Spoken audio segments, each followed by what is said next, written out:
সবাই দেখো, তোজোকে বলেছে এই যে জামা কাপড়গুলো এগুলো সব কেচেছি, তো এগুলো সব মানে গুছিয়ে রাখবো এখন।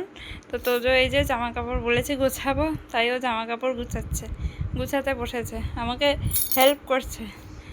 তো বিছানার এই যে রাখো, বিছানার অবস্থাটা এইরকম, এই যে এইরকম।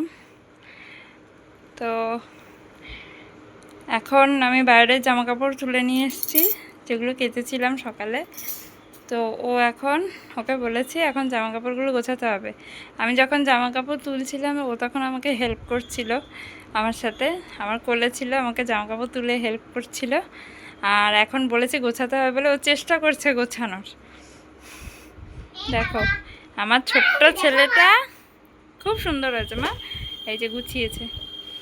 আর মা যাই হোক, যা পেরেছে গুছিয়েছে, ও যে গোছাতে ইচ্ছে হয়েছে এটাই অনেক। আমার ছোট্ট ছেলেটা এখন কত কি করে, আমাকে সাহায্য করার চেষ্টা করছে। কি যে ভালো লাগছে দেখে, কি বলবো। দেখো ও পারে না কিন্তু গোছাতে, ওর বাবা জামা কাপড় গোছায়, গুছিয়ে মানে দেখে আর কি ওটা।